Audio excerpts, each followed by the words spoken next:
मोक्षदा एकादशी है। मौनी एकादशी भी इसे कहते हैं। मोक्षदा एकादशी का महात्म्य श्रवण करेंगे। युधिष्ठिर बोले, देव देवेश्वर, मार्गशीर्ष मास के शुक्ल पक्ष में कौन सी एकादशी होती है, उसकी क्या विधि है तथा उसमें किस देवता का पूजन किया जाता है? स्वामिन, यह सब यथार्थ रूप से बताइए। श्री कृष्ण ने कहा, नृपश्रेष्ठ, मार्गशीर्ष मास के शुक्ल पक्ष की एकादशी का वर्णन करूंगा, जिसके श्रवण मात्र से वाजपेयी यज्ञ का फल मिलता है। उसका नाम मोक्षदा एकादशी है, जो सब पापों का अपहरण करने वाली है। राजन, उस दिन यत्न पूर्वक तुलसी की मंजरी तथा धूप दीप आदि से भगवान दामोदर का पूजन करना चाहिए। पूर्वोक्त विधि से ही दशमी और एकादशी के नियम का पालन करना उचित है। मोक्षदा एकादशी बड़े बड़े पातकों का नाश करने वाली है। उस दिन रात्रि में मेरी प्रसन्नता के लिए नृत्य, गीत और स्तुति के द्वारा जागरण करना चाहिए। जिसके पितर पापवश नीच योनि में पड़े हों, वे इस एकादशी का व्रत करके इसका पुण्यदान अपने पितरों को करें तो पितर मोक्ष को प्राप्त होते हैं। इसमें तनिक भी संदेह नहीं है। पूर्व काल की बात है। वैष्णवों से विभूषित परम रमणीय चंपक नगर में वैखानस नामक राजा रहते थे।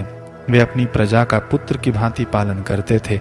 इस प्रकार राज्य करते हुए राजा ने एक दिन रात को स्वप्न में अपने पितरों को नीच योनि में पड़ा हुआ देखा। उन सब को इस अवस्था में देखकर राजा के मन में बड़ा विस्मय हुआ और प्रातः काल ब्राह्मणों से उन्होंने उस स्वप्न का सारा हाल कह सुनाया। राजा ने कहा, ब्राह्मणों, मैंने अपने पितरों को नरक में गिरा हुआ देखा है। वे बारंबार रोते हुए मुझसे यूं कह रहे थे कि तुम हमारे तनुज हो, इसलिए इस नरक समुद्र से हम लोगों का उद्धार करो। द्विजवरों, इस रूप में मुझे पितरों के दर्शन हुए हैं। इससे मुझे चैन नहीं मिलता। क्या करूं, कहाँ जाऊं? मेरा हृदय रूंधा जा रहा है। द्विजोत्तमों, वह व्रत, वह तप और वह योग जिससे मेरे पूर्वज तत्काल नरक से छुटकारा पा जाएं, बताने की कृपा करें।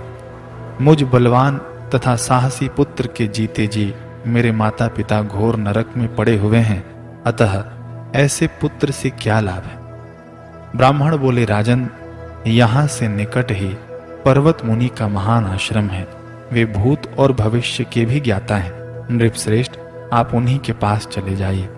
ब्राह्मणों की बात सुनकर महाराज वैखानस शीघ्र ही पर्वत मुनि के आश्रम पर गए और वहां उन मुनि श्रेष्ठ को देखकर उन्होंने दंडवत प्रणाम करके मुनि के चरणों का स्पर्श किया। मुनि ने भी राजा से राज्य के 7 अंगों की कुशलता पूछी। राजा बोले, स्वामिन, आपकी कृपा से मेरे राज्य के 7 अंग सकुशल हैं, किंतु मैंने स्वप्न में देखा है कि मेरे पितर नरक में पड़े हैं। अतः बताइए कि किस पुण्य के प्रभाव से उनका वहां से छुटकारा होगा। राजा की यह बात सुनकर मुनि श्रेष्ठ पर्वत एक मुहूर्त तक ध्यानस्थ रहे। इसके बाद वे राजा से बोले, महाराज, मार्गशीर्ष के शुक्ल पक्ष में जो मोक्षदा नाम की एकादशी होती है, तुम सब लोग उसका व्रत करो और उसका पुण्य पितरों को दे डालो। उस पुण्य के प्रभाव से उनका नरक से उद्धार हो जाएगा। भगवान श्री कृष्ण कहते हैं युधिष्ठिर से कि हे युधिष्ठिर, मुनि की यह बात सुनकर राजा पुनः अपने घर लौट आए। जब उत्तम मार्गशीर्ष मास आया, तब राजा वैखानस ने मुनि के कथनानुसार मोक्षदा एकादशी का व्रत करके उसका पुण्य समस्त पितरों सहित पिता को दे दिया। पुण्य देते ही क्षण भर में आकाश से फूलों की वर्षा होने लगी। वैखानस के पिता पितरों सहित नरक से छुटकारा पा गए और आकाश में आकर राजा के प्रति यह पवित्र वचन बोले, बेटा, तुम्हारा कल्याण हो। यह कहकर वे स्वर्ग में चले गए। राजन, जो इस प्रकार कल्याण में मोक्षदा एकादशी का व्रत करता है, उसके पाप नष्ट हो जाते हैं और मरने के बाद वह मोक्ष प्राप्त कर लेता है।